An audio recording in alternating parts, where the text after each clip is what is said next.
he can testify live, but do it remotely, in order to, keep our costs low instead of having to have him travel here and pay for his time spent traveling here, pay for his Sure. lodging, all that stuff. That's really expensive. But having him testify that way, just as effective.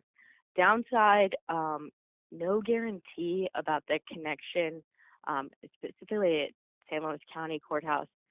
The wireless signal, we've heard, our firms had experience. There's no guarantee that the signal will be good or on his end. So it's kind of a risk, just because if there's a bad signal, it's not working, you might need to reschedule it, and then, that just complicates things. So just something to consider. And our other option would be something that's, just as common, is to take a trial deposition, which would be, I would depose him, but it would be his testimony for trial.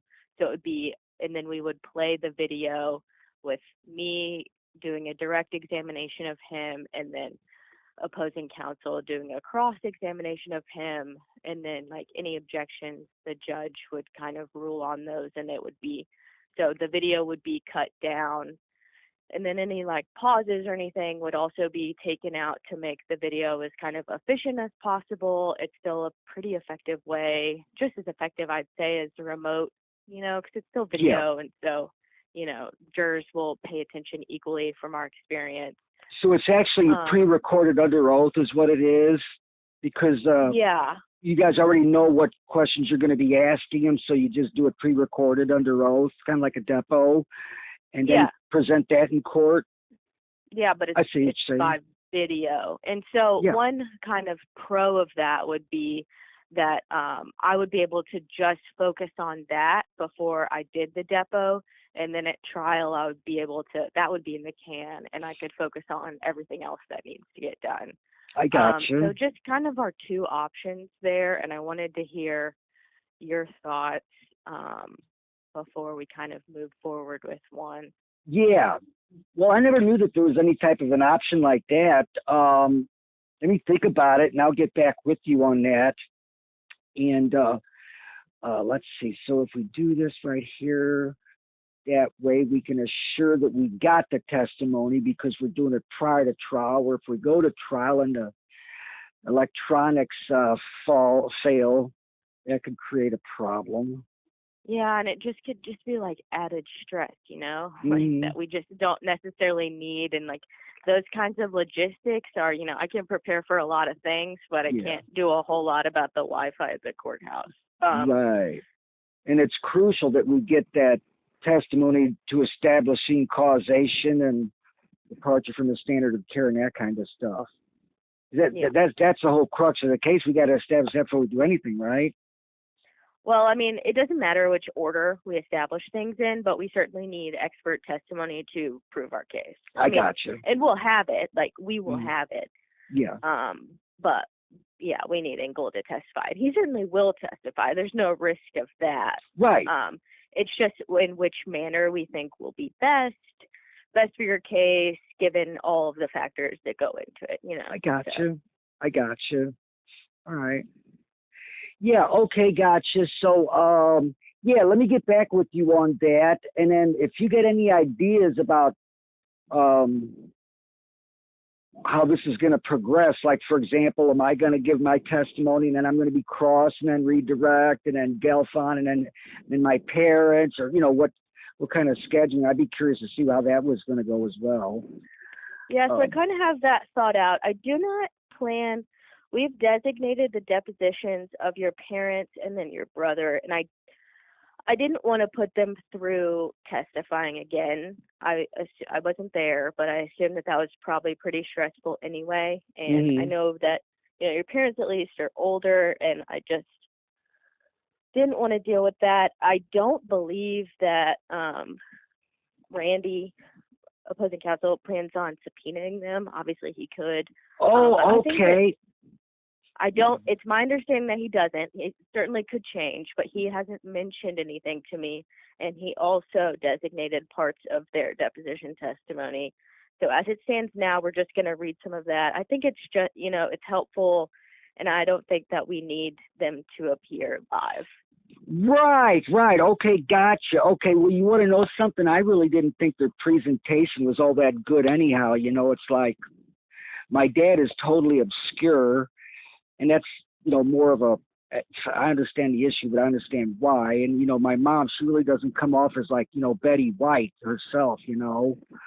So I wasn't really all that pleased that they would be giving the testimony, to tell you the truth.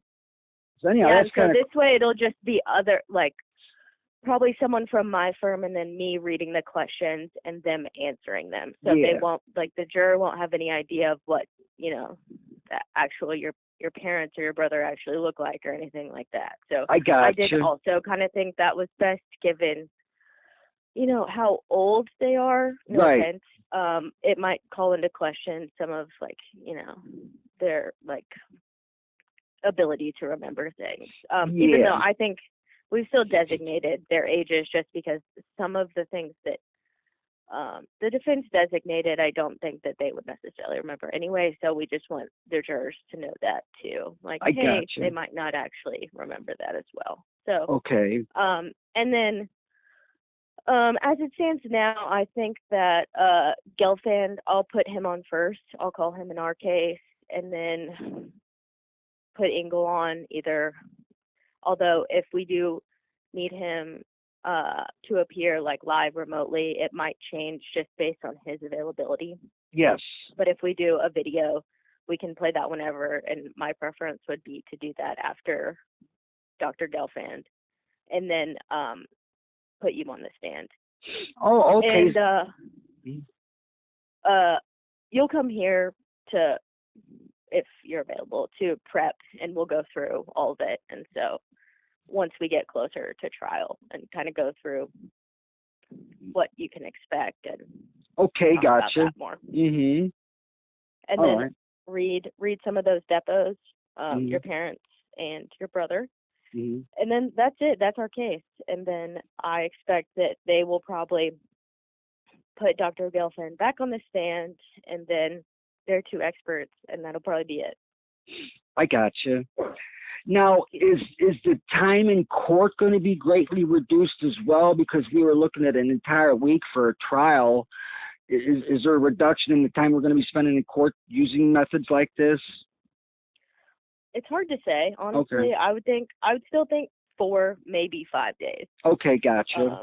It just kind of depends. I mean, how long experts tend to go on for a while. I gotcha. And given that they have 2, sometimes those can eat up a lot of the day. And then I don't know, kind of sometimes judge likes to end earlier. Just kind of depends how many breaks we take. I gotcha. It's kind of surprising about how much testimony you can actually get out in a day. It's not as much as you'd think. So probably still about 4. We might go into that 5th day. I gotcha. Okay, I gotcha. All right. Well, all right. That's a lot of info for me. I appreciate that. It gives me a little bit better ideas of what we got going on here. I'll get back with you. Today's Thursday, right? Okay. Yeah, and I do need to let Dr. Engel know sooner rather than later. So if you could maybe get back to me over email is fine. Maybe later this afternoon if you can. All right. Or by the morning, just because he is holding that time for us, and we'll need to pay him soon. I gotcha. If not, so sorry. Sure. All righty. So just let me know if you have any questions for me. Shoot me an email, or if you want to talk about it again, give me a call. All righty. Thanks, Elizabeth. We'll talk to you later. Yeah, of course. Bye-bye. Sounds good. You take care. Bye.